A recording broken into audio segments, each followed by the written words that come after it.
Je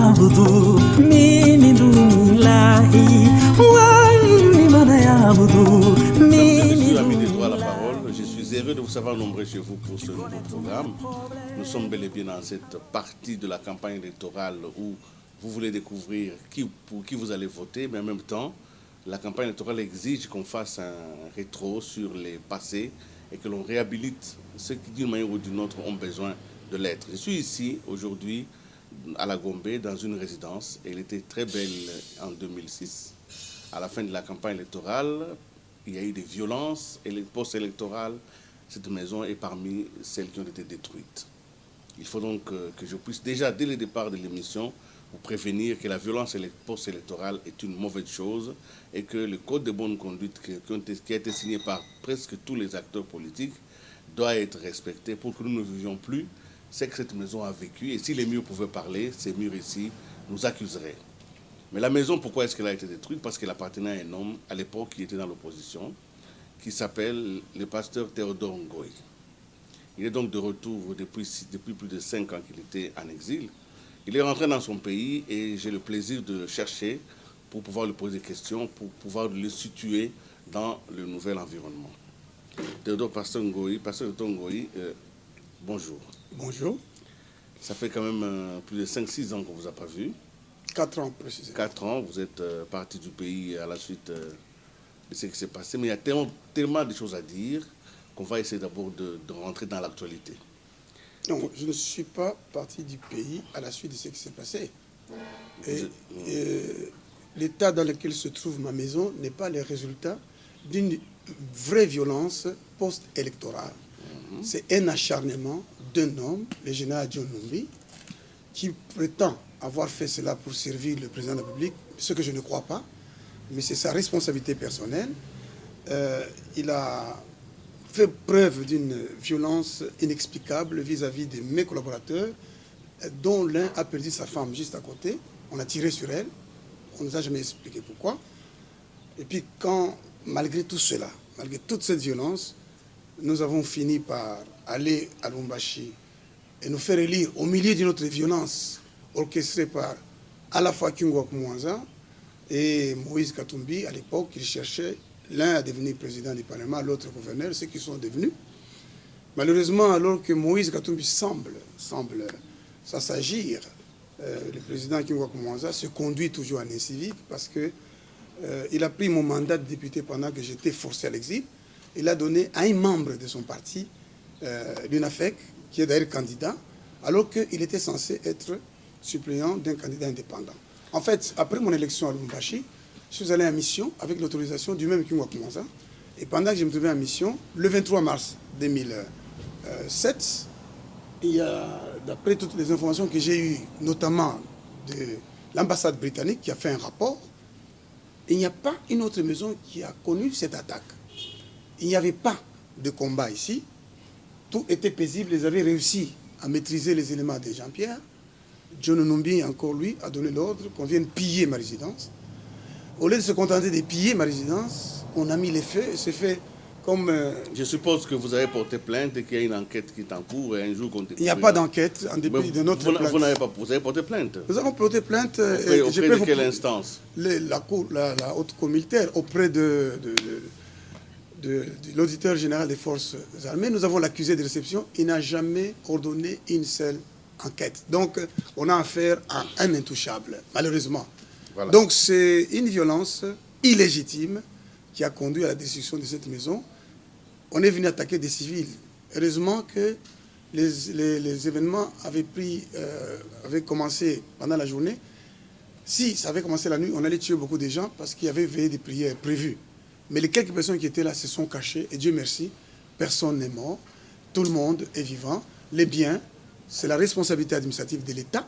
Et j'attends que le président de la République, qui est candidat président de la République, montre qu'il est un républicain, qu'il ordonne le rétablissement, la reconstruction de la maison, parce qu'elle a été détruite. Il faudrait qu'il y ait un jugement pour ça. Il faudrait qu'il y ait un jugement. Non, on n'a pas besoin de jugement.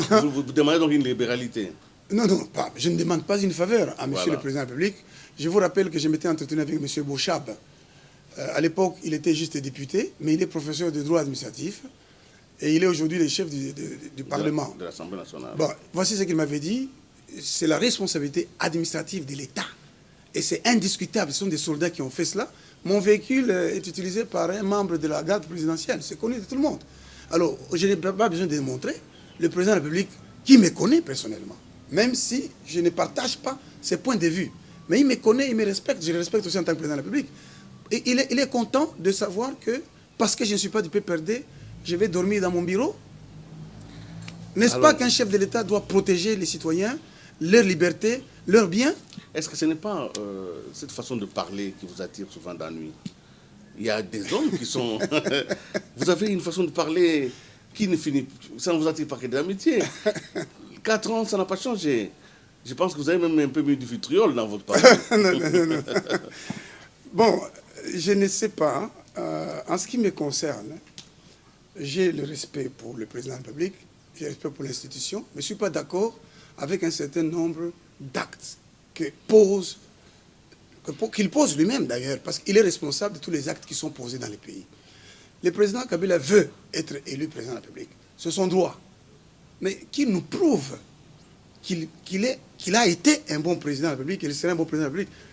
En démocratie, on protège les citoyens et on protège l'État à cause des citoyens. Vous n'allez pas généraliser votre propre cas tout en étant... Où est Chebeya? Si vous dites que j'ai généralisé, où est Chebeya? Donc vous n'allez pas dire que c'est le président qui a tué Chebeya? Non.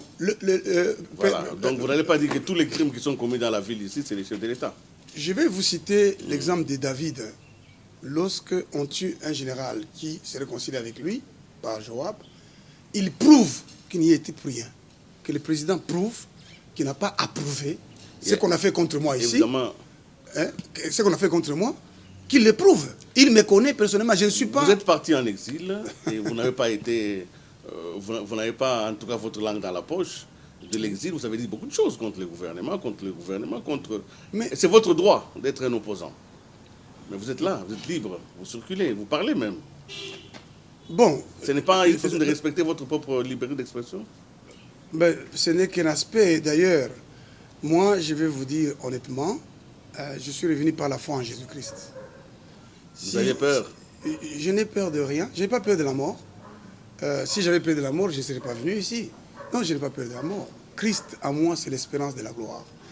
Si mon frère Kalengai, vous, que j'ai connu jeune,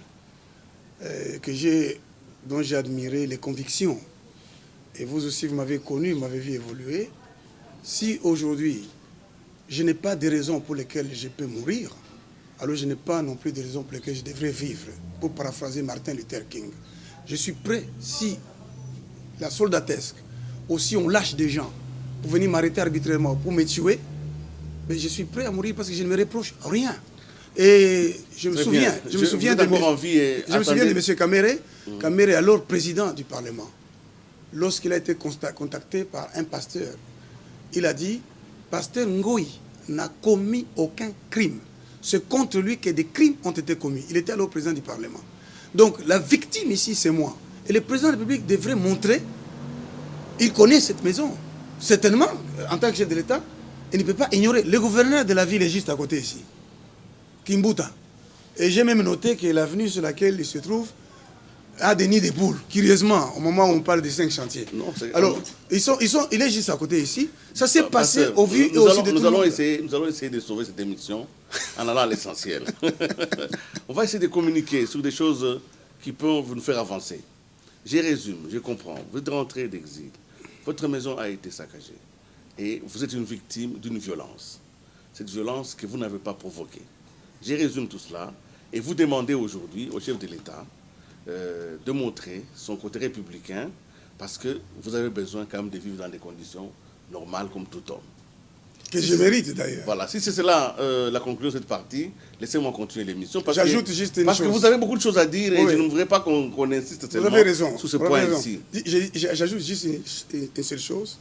Dans les mêmes registres, en tant que républicain, je voudrais que le président de la République puisse constater que M. Kingwa Kumwanza ne sert pas la République. Ça, c'est autre chose. Non, laissez-moi. C'est un point important. Non, je vous en prie. Je vous en prie. Non, je vous en prie. Vous faites une attaque personnelle. Non, ce n'est pas une attaque personnelle. Directe personnelle à quelqu'un qui est en couvert, qui est couvert par l'immunité parlementaire. L'immunité parlementaire signifie qu'il peut prendre mon mandat et le donner à un membre de son parti en violation de la Constitution. S'il vous plaît, j'informe l'opinion que mon mandat est exercé aujourd'hui au Parlement du Katanga par un membre de l'INAFEC. Personne ne vous a jamais empêché de revenir siéger à l'Assemblée provinciale du Katanga. On est d'accord avec moi? Non. Ils m'ont empêché d'aller. Vous êtes parti en mission sur ordre, avec un ordre de mission du même que vous vilipendez aujourd'hui. Je le vilipende pas. Vous n'êtes pas revenu vous-même. Vous avez demandé l'asile politique en Angleterre. Vous n'allez pas dire que c'est lui qui a pris votre mandat. Vous avez vous-même refusé de l'exercer. Merci. Est-ce que vous me permettez que je m'exprime sur ça? Non, je veux que vous savez, vous faites une très belle émission. Oui. C'est une émission informative. D'accord. Il ne faut pas que les gens restent sur cette confusion-là. Permettez-moi de donner une précision. Alors restez dans les lignes convenables. Non, je suis convenable. Je suis très convenable. J'ai du respect pour Kingwa Koumanza, mais je dénonce l'incivisme. Par exemple, le fait de faire frapper des députés qui n'ont pas le même point de vue que vous. Je regrette, j'ai le devoir devant Dieu et devant la nation de dire que ça, c'est l'incivisme. On ne doit pas accepter ça. Alors, je voudrais vous dire qu'au moment où vous dites que moi, j'ai perdu le mandat légitimement parce que j'étais resté à l'extérieur, oui. Permettez-moi de rappeler que le sénateur Mbemba n'a jamais mis les pieds au Sénat. Il est poursuivi par la justice internationale. Il est toujours sénateur. Il touche ses émoluments. Pourquoi? Parce que l'absence n'est pas une cause d'invalidation des mandats. Son absence est une absence forcée. Non, elle n'est pas justifiée. La vôtre est volontaire. Non, mon absence était le résultat de la destruction de ma maison, parce que ceux qui sont venus ici n'étaient pas venus pour me dire bonjour. Hein. Ils étaient venus pour me tuer. Alors donc, je suis resté jusqu'à ce que les conditions me permettent de rentrer. Alors je suis rentré, il s'est fait que mon mandat est exercé par un membre de l'INAFEC. Je crois que le président de la République n'a pas cette information. On lui rend un service pour dire, vos collaborateurs ne doivent pas poser des actes qui violent la Constitution. Ça vous fragilise vous-même. Il ne faut pas les laisser faire. Le président de la République doit ordonner à Kingwa Koumanza de lire ma lettre, parce que j'ai écrit depuis l'Europe pour justifier mon absence et pour demander l'autorisation de m'absenter. Je suis revenu, mon frère. Je vais au Parlement. Voilà. Je vais au Parlement pour remettre une lettre. Les protocoles fuient. Tout le monde fuit parce que Kingwa Koumanza terrorise les gens au Parlement. Finalement, j'ai quand même remis ma lettre. J'attends que Kingwa Koumanza montre que j'ai tort en disant qu'il agit en incivique. Mais en même temps, vous voyez, nous sommes déjà à la fin de ce mandat-là, que vous n'avez pas exercé pour absence. Justifié ou non, ça dépend de la manière dont vous allez conclure avec lui. Mais vous êtes déjà en pleine campagne électorale, parce que vous voyez, il y a tellement de choses à dire que le passé lui-même est lourd. Hein. Il nous poursuit, mais soyons dans les présents. C'est justement pour ça que Kyungu le président est là. Ne devrait pas être réélu par les peuples du Katanga. Vous savez, rentrons un peu dans cette émission. Vous venez de rentrer et vous n'avez pas chômé. Et c'est pourquoi moi, je suis venu vous voir aussi. Parce que tout au long de votre exil, vous avez continué à étudier, vous êtes revenu avec une thèse de doctorat, vous avez travaillé sur la CPI, et ça c'est une bonne chose, et on doit vous féliciter pour cela. Merci Alors beaucoup. Essayons de donner quelques moments d'apaisement dans cette émission. Parlez-nous un peu de votre thèse. Très bien. Dans votre thèse, vous avez parlé de quoi dans la thèse? Vous savez, c'est un plaisir pour moi d'être ici avec vous, et ce que j'aurais dû faire au début, je vais le faire maintenant. Je vous remercie d'être venu me voir, Kalengai. J'ai toujours eu beaucoup d'estime pour vous et je suis content de vous retrouver. Je suis convaincu que dans ce contexte politique, vous avez évolué. Vous avez, je l'espère, pu garder ce qui est essentiel en termes de conviction. Alors, j'ai dû me contenter de vivre en Europe, un continent qui ne m'a jamais attiré. J'aime le Congo, j'ai mes racines ici. Donc, j'ai beaucoup souffert de ce fait-là, simplement, d'être forcé de rester en exil. Mais comme on est des enfants de Dieu, on se rappelle que Moïse voulait faire quelque chose pour Dieu et pour son peuple. Mais Dieu lui a prouvé que ce n'était pas le temps. Il a laissé commettre une erreur et il s'est retrouvé en exil. En Chiluba, on dit ça veut dire quand vous voulez attraper une antilope, elle disparaît dans la brousse, elle y reste pendant longtemps, vous la révérez avec des cornes. Le Moïse qui revenait 40 ans après était en apparence le même, il avait un bâton, mais c'était un homme qui avait vu Dieu. Il avait été instruit par Dieu, il avait été formé en ce qui concerne le désert parce que son ministère devait s'exercer dans le désert et Dieu l'a préparé. En ce qui me concerne, Dieu m'a contraint à vivre à Oxford, une cité universitaire, une cité qui a produit des premiers ministres, et une cité qui a reçu Nelson Mandela et beaucoup d'autres éminents hommes politiques. Alors j'ai compris le message, j'étais en préparation, à la fois sur le plan spirituel, sur le plan intellectuel et sur le plan de la compréhension de ce qu'on appelle la real politics. Donc j'ai compris beaucoup de choses, il faut faire preuve de beaucoup d'humilité. Tout à l'heure, vous avez pensé que je m'acharnais contre les gens. Ce qu'ils font est injuste, est totalement injuste. Retrouver un homme comme Tchebeya, qui va dans les locaux de la police et qui le lendemain est mort. Nous sommes sur votre thèse. C'est choquant, oui, oui. Nous sommes sur votre thèse. Je vous en prie, Je vous avez fait des minutes, vous parlez à un public. Je suis sur la thèse. Alors vous n'êtes pas en train de prêcher, vous parlez à un public pendant un peu de temps. Je vous en prie. Revenez sur la thèse. Alors, il y a beaucoup de choses qui m'ont choqué. Ouais. Et alors, j'ai voulu comprendre pourquoi, pendant le temps de mon exil. Et Dieu m'a fait comprendre comment je pourrais aujourd'hui vivre au milieu de loups pour rester vivant et servir ma nation. Ça, je l'ai appris. Il m'a appris à lui faire confiance, à garder la foi et à me sanctifier. Le Seigneur m'a appris qu'en fait, si Jésus a dit nous devons être ses disciples, il a fait de nous des prêtres. Les prêtres en Israël ne sortaient même pas du temple. Ils appartenaient à l'Éternel. Nous appartenons à l'Éternel. Il y a des choses que les autres peuvent faire, qui ont reçu l'Esprit du monde, mais nous avons l'Esprit de Dieu pour voir les choses que l'œil n'a point vues, que les oreilles n'ont pas entendues. Il y a des choses qui concernent Kalingai, que Kalingai ne peut pas voir.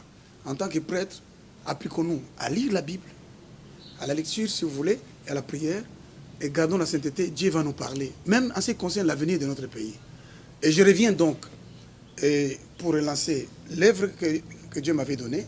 Nous avons repris les réunions de l'église ici, et j'appelle tous ceux qui me suivent à venir ici aux réunions de l'église, tous les mardis, jeudis, à 16h, il y a culte ici, et mercredi aussi pour les femmes, et les dimanches de 7h30 à 10h30. Donc j'ai appris une chose sur le plan spirituel, Christ à moi c'est l'espérance de la gloire. Sur le plan intellectuel, j'ai fait la thèse dont je vais parler tout à l'heure, mais sur le plan politique, j'ai relu un certain nombre d'actes, notamment l'acte général de Berlin en anglais. Et là, je découvre que notre pays a été considéré dans cet acte comme un bien sans maître. Et ils ont dit, every nation has right to trade, to navigate.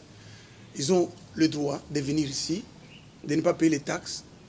Et ils ont dit, aucun pouvoir ne devrait exercer l'autorité sur les pays. C'est ainsi qu'ils ont tué Lumumba. Ils ont dit, c'est un chien enragé. Ils veulent toujours des marionnettes à la tête du Congo parce que le pays est immensément riche. Beaucoup d'experts là-bas sont d'accord pour dire this country, the Congo, should be the richest country in the world. Donc le Congo aurait dû être le pays le plus riche dans le monde.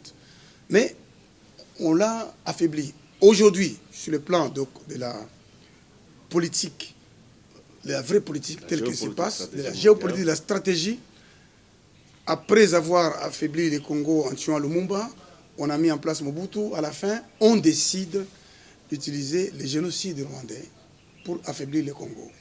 On a autorisé Kagame à attaquer le Congo et à l'occuper militairement. Donc le Congo est affaibli, le Kivu est occupé, de sorte que le coltan est exploité, etc., etc. Alors j'ai compris pourquoi, lors de ma demande d'asile, curieusement, on m'a dit pourquoi est-ce que tu avais fait alliance avec Mbemba et non avec Kabila. Donc la réalité politique, la géostratégie, c'est tout autre. Il faut être sage, il faut être prudent, et je peux vous assurer que, en dépit de mes propos que je trouve justes, que j'ai dit à l'égard de Kyungu, à l'égard de tous autres, qui sont justes, qui sont honnêtes, avec le respect que j'ai pour eux, je sais qu'il faut être très prudent en politique. Vous avez vu qu'on a éliminé un Africain, Kadhafi. On a fait croire au monde qu'à Benghazi, il y avait une population qui s'est révoltée alors que c'est des gens armés qui tiraient sur l'armée. Il a manqué le sens de communication pour une fois. Il a fait croire au monde qu'il allait raser les gens. On a utilisé ça pour l'éliminer, mais on mettait des obstacles à un pays, le seul pays africain, qui avait une structure sociale, économique, financière, qui faisait concurrence à l'Europe. Il allait mettre en place une structure de communication qui allait libérer l'Afrique. Et la Libye était le seul pays où vous terminez, on vous achète une maison, vous ne payez pas l'électricité, vous ne payez pas l'eau. Il a construit des autoroutes en plein désert. Et voilà comment on va éliminer cet homme-là pour les intérêts pétroliers là-bas. Ça, c'est la réalité géopolitique. Et en ce qui concerne le Congo, même les élections ici se déroulent sur ce fond-là. J'aimerais inviter les politiciens congolais à savoir être prudents en tenant compte de l'environnement intérieur et de l'environnement extérieur. Alors, et sur le plan maintenant de la thèse. De quoi vous avez parlé exactement? Ma thèse porte sur la présomption d'innocence devant la Cour pénale internationale. Ce que j'ai démontré là-dedans, c'est que l'article 66 du statut de Rome, pour la première fois en droit international, même par rapport aux droits nationaux, donne ses lettres de noblesse à la présomption d'innocence, qui, pour les grands spécialistes anglo-américains, est né dans les jardins d'Éden, où Dieu, ayant constaté qu'Adam avait violé la loi, ne l'a pas condamné de loin. Il a voulu l'entendre. Donc la présomption d'innocence signifie que la personne doit être entendue. Et en attendant d'être entendu, et que celui qui l'accuse prouve qu'il est coupable, la personne doit être traitée comme innocente. C'est ça le sens de la présomption d'innocence. Traitée comme innocente, c'est-à-dire la personne doit être libre, doit être laissée en liberté, ne doit pas être placée en détention préventive. Les médias doivent traiter la personne comme innocente. Et la Cour, et en particulier les procureurs, ne doit pas violer la présomption d'innocence, qui est le principe, selon l'interprétation de la Cour, qui gouverne la procédure pénale depuis le stade de l'investigation jusqu'au stade de l'appel. Et j'ai vu la chose suivante, c'est que pour interpréter une disposition des statuts, le statut de Rome a donné à la Cour pénale internationale, pour la première fois en droit international, ce qui fait dire à certains spécialistes que le droit international est véritablement né avec la Cour pénale internationale, parce qu'il n'existait pas de droit applicable, ce qu'on appelle applicable, devant le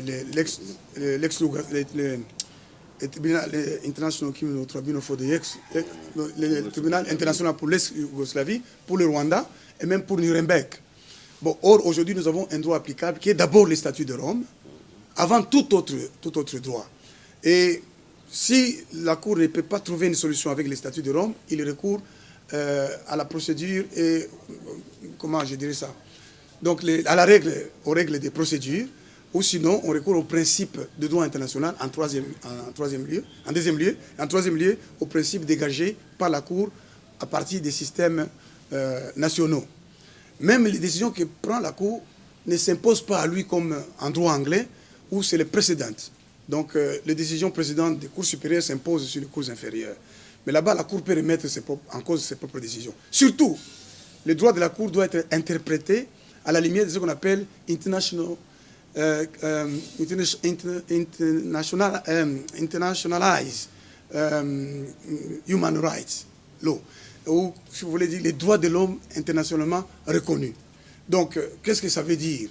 Ça veut dire que lorsqu'on interprète la présomption d'innocence pour comprendre ce concept qui se situe à l'article 66, il faut aller voir ce qu'en dit les pactes civils et politiques, la charte des droits de l'homme, charte africaine des droits de l'homme et des peuples, la Convention européenne des droits de l'homme, la Convention américaine des droits de l'homme, tels sont, ainsi que l'Universal Declaration, c'est quoi? La Déclaration universelle des droits de l'homme. Vous êtes devenu anglophone. Donc disons que, comme j'ai passé beaucoup de temps à étudier les choses en anglais, alors parfois, pour trouver l'équivalent français, ce n'est pas nécessairement facile. Hein? Voilà. Bon, alors, donc, tout cet ensemble-là constitue le droit d'interprétation du statut de Rome.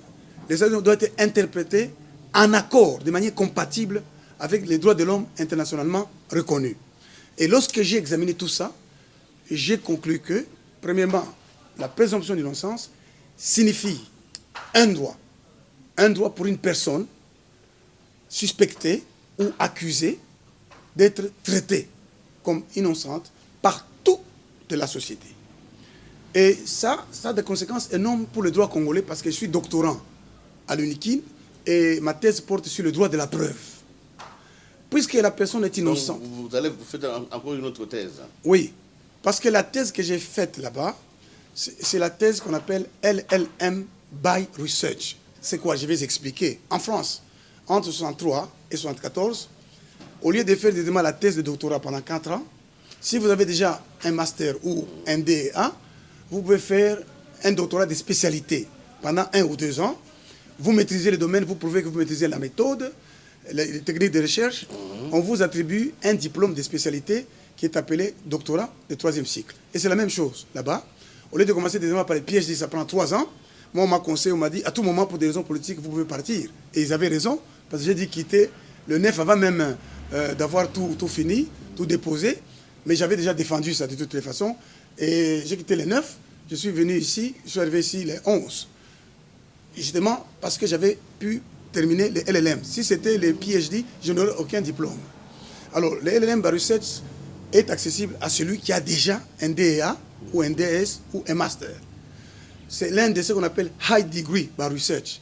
Donc, vous faites, pendant une année, vous faites des recherches personnelles et vous faites une proposition de recherche qui est examinée par un comité d'un grand nombre de professeurs. Et ensuite, ils vous font une offre et vous proposent d'enseigner pendant que vous faites la recherche. C'était mon cas. Et quand vous finissez ça, vous êtes propre pour enseigner et pour continuer la recherche si vous le voulez. Et donc, elle est équivalente à la thèse de doctorat de 3e cycle. Et sur cette base, je vais enseigner à l'UPC où j'étais assistant comme professeur. Mais comme moi-même, je voudrais contribuer à l'avancement du droit congolais, j'étudiais le droit de la Cour qui, en vertu de l'article 215 de la Constitution actuelle, est un droit, parce qu'en vertu de la théorie moniste, ce droit de la Cour, c'est un droit qui est à part entière un droit congolais.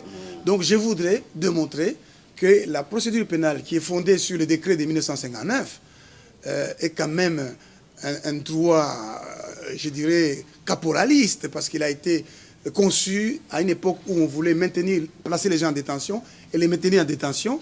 C'est regrettable qu'aujourd'hui, lorsque quelqu'un est soupçonné d'une offense au président de la République, on les met en détention préventive, où on procède rapidement avec une procédure rapide de l'ordonnance de 1978 pour mettre en prison des politiciens comme Mokia, juste sur des suspicions qui ne sont pas prouvées.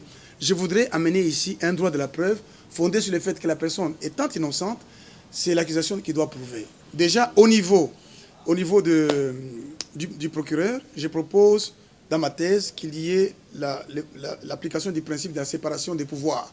Il ne faut pas qu'un seul individu, magistrat, décide de vous poursuivre. Donc il a le pouvoir de lancer des poursuites contre vous. Deuxièmement, il a le pouvoir de vous placer en détention autant qu'il veut. Et les juges n'examinent même pas la régularité de l'acte initial posé par les magistrats. Ils ont l'habitude de confirmer la détention. Et la Cour suprême de justice, qui avait déjà s'était prononcée sur la question, a changé et ne permet pas que l'on conteste la décision qui a été prise par les magistrats. Il est en même temps le magistrat instructeur, celui qui instruit le dossier, qui réunit les dossiers de preuves. Et enfin, c'est la même personne qui va soutenir l'accusation devant la juridiction et qui s'assoit à côté du juge. Alors que la défense est là, il n'y a pas ce caractère équitable du procès. Et d'ailleurs, c'est encore le magistrat, ou si vous voulez le parquet, qui va exécuter la décision. Ça, c'est un droit caporaliste. Ma thèse veut apporter une contribution en créant un droit de la preuve qui permet à un procureur de prouver qu'il a des raisons de poursuivre cette personne. Le procureur près de la Cour pénale internationale, au stade de l'investigation, pour interroger quelqu'un, il doit lui prouver qu'il a des raisons, grounds, he has got grounds to believe.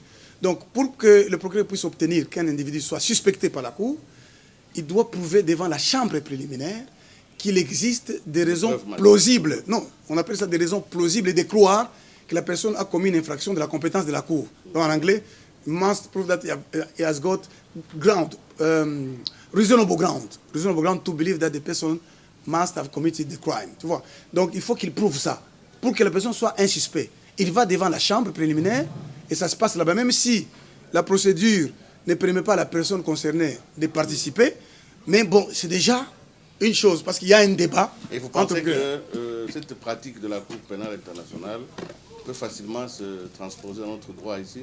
Mais c'est ça que je voudrais apporter comme contribution, à la fois comme chercheur.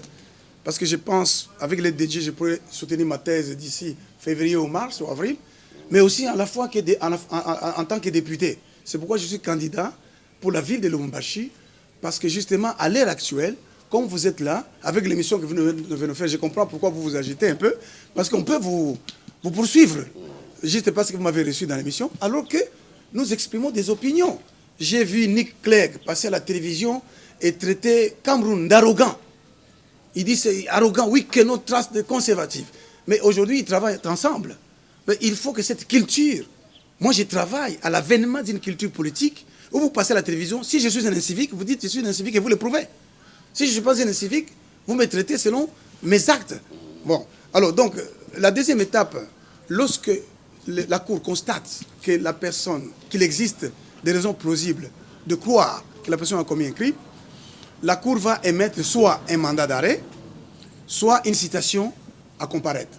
La citation à comparaître est émise lorsqu'il n'y a pas de raison de croire que la personne ne va pas comparaître, que la personne ne va pas influencer des victimes si elle est laissée libre, ou qu'elle va faire obstruction à la marche normale de la justice. Dans le cas, par exemple, de Mbemba, on a considéré qu'il pouvait faire obstruction. Il pouvait il avait assez de moyens et influencer les victimes, voilà. Et donc ne pas même comparaître, il pouvait fuir. Mais dans les cas, par exemple, de Garda, ça c'est au Darfour, bon, ben, lui, il avait été cité à comparaître. Dans les cas aussi du Kenya, toutes les personnes qui ont été citées à comparaître. Bon, on peut discuter aussi des raisons pour lesquelles ces personnes sont laissées libres, parce que ce sont des hautes autorités politiques qui ont les moyens d'influencer la politique. Et là, on peut douter de l'équitabilité de cette décision-là. Après ça, lorsque la Cour a émis les mandats, la personne est arrêtée et doit comparaître. Ou si elle comparaît volontairement, elle passe devant la Cour, on confirme, on doit passer dans ce qu'on appelle audience de confirmation des charges. Au cours de cette audience, le procureur doit venir prouver qu'il a des raisons substantielles de croire que la personne a commis une infraction. S'il ne peut pas le prouver, c'est dans le cas des gardes par exemple, il n'a pas pu prouver que ce qu'il avait dit au départ, c'est confirmé, c'est solidifié, eh bien la Cour a rejeté les charges, il n'y a pas eu procès. Pour qu'on aille au troisième stade, le stade du procès, il faut qu'on confirme ces charges. Dans les cas de Bemba, de Thomas Lubanga, on a confirmé. Et donc le procès se tient. Celui de Thomas Lubanga est déjà à sa fin. Voilà, nous avons fait presque toute l'émission. Je peux ajouter juste un point important. Ouais. À tous ces stades, le thermomètre, c'est la présomption d'innocence. Donc, alors je voudrais, Pasteur Dodongoyi, vous demander de hiérarchiser un peu votre personnage qui maintenant est multiple. Vous êtes aujourd'hui président d'un parti politique, vous êtes à la tête d'une église, et là vous allez assumer des charges professorales. Comment vous vous organisez pour que ces fonctions prégnantes, totalement prégnantes, qui sont en réalité des triples vocations, comment vous allez faire pour que tout ceci ne soit pas, ne vous embrouille pas? Bon, c'est simple. Fondamentalement, j'ai fait la même chose. Vous savez, j'ai découvert en lisant une décision de la Cour suprême de justice dans l'affaire Coffin contre les États-Unis. Les juges de la Cour suprême ont démontré que la présomption d'innocence date du livre de Deutéronome. Une décision de la Cour, j'étais surpris de ça. La Bible, c'est le droit de Dieu. Toutes les règles que vous trouvez dans le monde ont pour source la parole de Dieu. Donc, lorsque je prêche la parole de Dieu, je prêche la justice de Dieu. Je vis dans la justice de Dieu et je prépare les gens à se battre pour la justice et à instaurer la justice dans le pays. Dieu avait dit d'ailleurs à Moïse, tu suivras ponctuellement la justice si tu veux demeurer dans le pays, tu veux vivre dans le pays et y demeurer. Or, Moïse n'était pas seulement le prophète d'Israël, le libérateur du peuple, mais c'était le premier roi d'Israël, le chef de l'État. C'est lui qui leur a donné les lois sociales, les lois religieuses, les lois économiques, les lois politiques. L'organisation de l'État, c'est Moïse. C'était leur seul chef. Alors donc, moi, en me battant pour la justice, du point de vue de la Bible, j'ai fait la même chose. Du point de vue politique, je suis président de Congo pour la justice, et j'ai cette occasion pour dire à tous ceux qui me suivent que Congo pour la justice, c'est votre parti. Vous étiez très nombreux ici. Revenez en dépit de cet état dans lequel se trouvent ces lieux. Mais nous sommes là, on a détruit notre siège, mais on n'a pas détruit notre foi. Donc Congo pour la justice entend travailler pour que la justice soit instaurée sur toute l'étendue de la République. Et nous allons vous permettre de vous présenter comme candidat député provinciaux sur toute l'étendue du pays. Et nous allons prendre le gouvernorat des provinces et beaucoup de sénateurs grâce à notre travail commun. Venez pour que nous commencions à travailler ensemble. Notre parti a la particularité d'avoir été le premier parti à organiser une université citoyenne qui a formé des gens. La plupart des partis passent le temps à l'invective, à l'insulte. Ils ne forment pas leurs membres. Nous formons nos membres à comprendre l'histoire politique, les enjeux politiques, comment apporter un changement révolutionnaire à travers la démocratie. Donc, la justice est au centre de notre combat politique. La justice est au centre de notre travail de prédicateurs. La justice est au centre de nos recherches. La justice sera au centre de notre mandat en tant que député et de votre travail d'avocat. Et de notre travail d'avocat. Voilà, vous avez trouvé le lien commun et c'est en vous faisant justice que nous sommes venus vous voir, tout en vous disant qu'il ne faut pas désespérer les épreuves. Vous êtes vous-même pratiquant des conseils de ce genre. Alors, vous êtes quel numéro à la candidature à Lubumbashi? 267. Très bien, donc c'était la petite phrase qui manquait à cette émission. Pour ceux qui voudraient savoir et peut-être pourquoi pas voter pour vous, c'est ça le rôle aussi de cette période de campagne électorale. Parce que Dodo Ngoï, j'ai été donc heureux de vous retrouver après 4 ans passés. Qu'est-ce qui a fondamentalement, c'est pour terminer, profondément et totalement changé en vous depuis toutes ces années ici? Je crois que je suis davantage maintenant très respectueux des autres. Très respectueux de ce que les autres font à côté de moi. Très respectueux de leur personne. J'ai appris en Angleterre à dire merci pour tout. En Angleterre, ça choquerait quelqu'un si vous ne dites pas thank you. Et si vous ne dites pas sorry. C'est-à-dire excusez-moi pour demander quelque chose. Et j'ai appris à être reconnaissant vis-à-vis de mes collaborateurs, à comprendre que nous sommes différents, mais nous nous complétons. Chacun selon ses capacités. Et donc je suis sur ce point-là en train de former des collaborateurs et en respectant leurs limites, en respectant leur personnalité. Je découvre que vivre, c'est aimer, même ceux qui ne vous aiment pas. Et sur ce point, je suis allé à pied jusque-là chez John Numbi. J'ai demandé où est-ce qu'il était. Il m'a dit qu'il était là. J'ai dit, dites-lui que je lui pardonne. Au nom de notre Seigneur Jésus-Christ, et en tant que son frère, il faut qu'il vienne, qu'on parle. Et je pardonne à tous ceux qui sont venus détruire celui-ci. Je vais leur dire que lorsqu'on vient détruire un lieu comme celui-ci, on pose un acte criminel. Mais rien n'arrive sur la terre sans que Dieu l'ait voulu. Pourquoi Dieu a décidé de détruire ces lieux et de détruire son Église? Il a voulu m'enseigner. Parce qu'il m'aime. Parce qu'il voulait que je change. Il voulait que je me répente. Que je regarde comment j'ai marché. Parce que le reste à faire est plus important. Et puisque le reste à faire est très important, il n'a pas voulu me laisser aller avec des erreurs.